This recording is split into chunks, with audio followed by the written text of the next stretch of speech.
Hi, I'm Jennifer Schubring with Building AAC, and I'm here today to talk to you about the accessibility features that are built into the Chrome operating system on a Chromebook.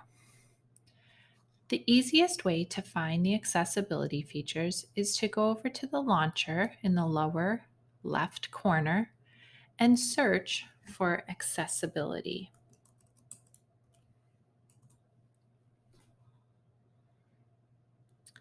That'll bring you right to the accessibility menu. Always show accessibility options in the system menu will be toggled off by default. You can turn that on, and then it's easy to find your accessibility features right here in your launcher menu.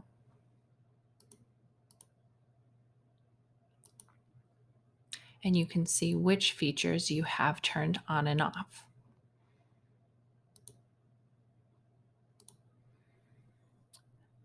I'm going to manage the accessibility features, and you can see I have Enable Select to Speak turned on. So you want to make sure you have that toggled on. You can open the Select to Speak settings, which allows you to change the highlighting.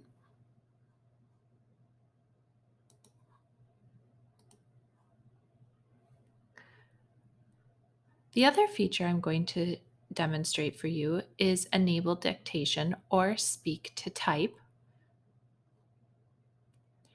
And lastly, I just want to point out how you can change your mouse cursor. So you can change your mouse from a normal size to a larger size by using the slider bar. And the red circle that I have around my mouse, I get by highlighting the mouse cursor when it's moving and having that feature selected.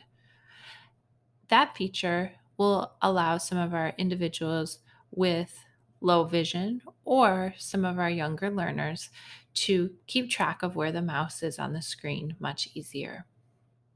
Now let's take a look at some of the features we just turned on. If you hover over this little microphone, it will tell you that that's the dictation feature. And if you hover over the little speaker, that's your select to speak. Dictation might be nice within a web browser when you're searching for something, but Google also has a search by voice button built in. So, another example of where you might want to use dictation would be for filling out a form. So I can simply select where my cursor goes, and then I'm going to come down here and I'm going to click on the dictation button. Jennifer,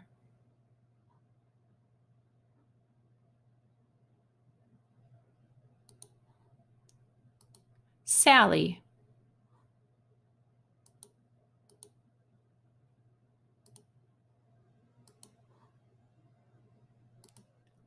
slides 1 through 5. So you can see this is a really easy way to voice type or dictate your answers in a variety of ways or on a variety of different pages or activities. The next feature I'd like to show you is voice typing within a Google Doc. Now, within a Google Doc, you can use voice typing and dictation. Hello, how are you today? Question mark.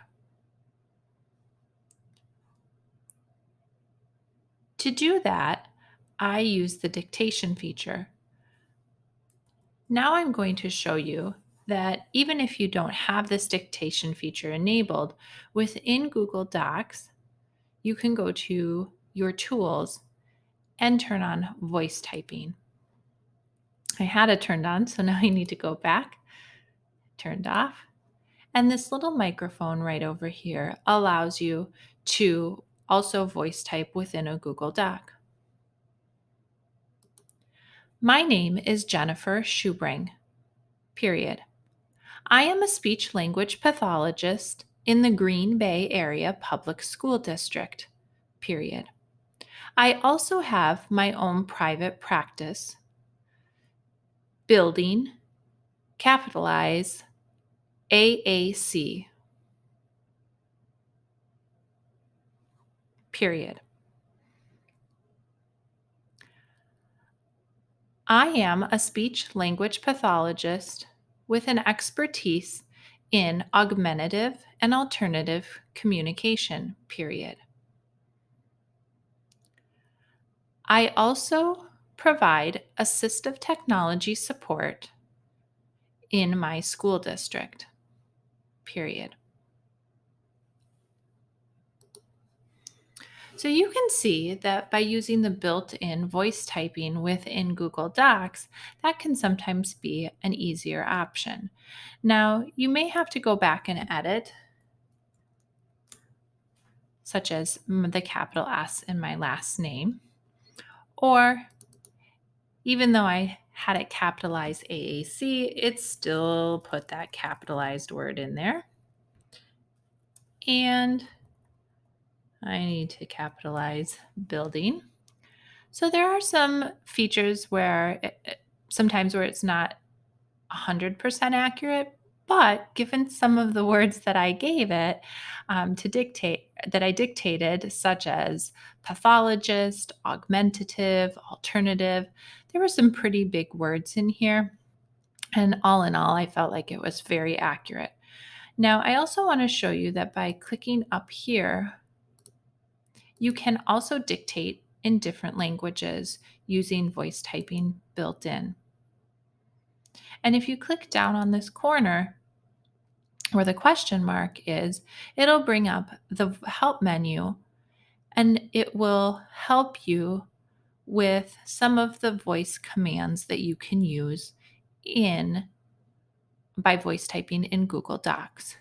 So that's incredibly nice for some of our learners who may forget, myself included, some of the voice commands that are in here and an easy way to get to this menu. Now I'm going to show you the select to speech feature. To read the text aloud, I'm going to click on the icon in the lower right corner. Then I'm going to click and drag around the text that I would like read. Hello, how are you today? My name is Jennifer Shubbering. I am a speech language pathologist in the Green Bay area.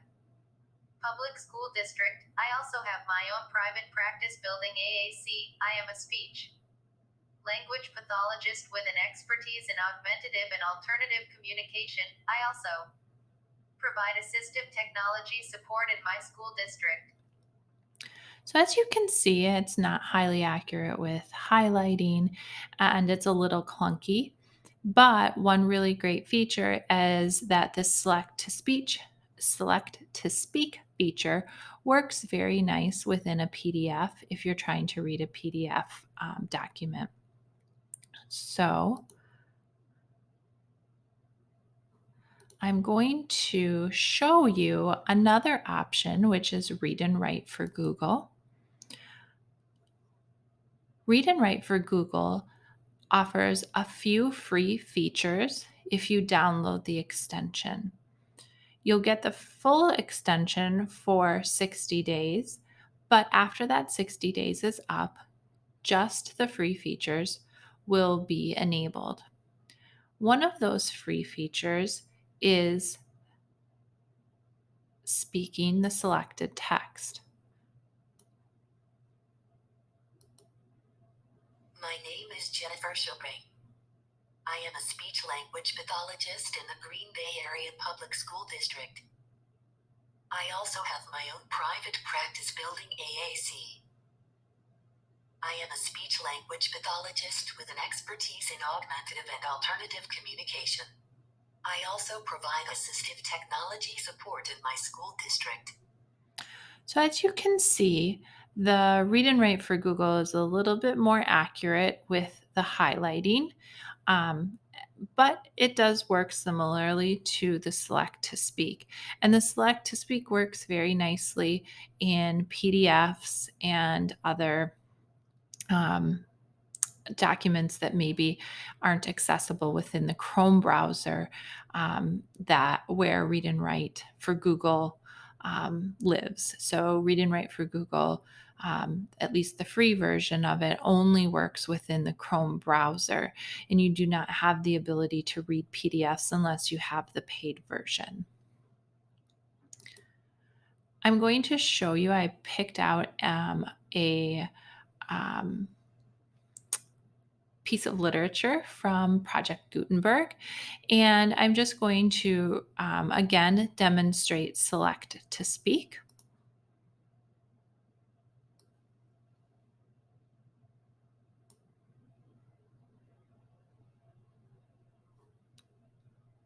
Chapter 1 Peter breaks through. All children, except one, grow up. They soon know that they will grow up, and the way Wendy knew was this. One day, when she was 2 years old, she was playing in a garden, and she plucked another flower and ran with it to her mother. I suppose she must have. So you can see it kind of cut out there. So let's give this another try. And let's see how it works with Read and Write for Google and just using the free screen reading. All children, except one, grow up. They soon know that they will grow up, and the way Wendy knew was this. One day when she was 2 years old, she was playing in a garden, and she plucked another flower and ran with it to her mother. I suppose she must have looked rather delightful, for Mrs. Darling put her hand to her heart and cried, "Oh, why can't you remain like this forever?" This was all that passed between them on the subject, but henceforth Wendy knew that she must grow up. You always know after you are two. Two is the beginning of the end. Of course, they lived at 14, their house number on their street, And you can stop and pause the text that's getting read. There is also a hover speech built into Read and Write for Google, where you just hover over a word. All children, except one, grow up. They soon know that they will grow up, and the way Wendy knew was this. One day when she was and it will automatically start reading that text as well. So hover speech and then simply selecting and the text that you want read, and clicking the play button also works within Read and Write for Google. So these are a few ways that you can use dictation and text to speech on your Chromebook.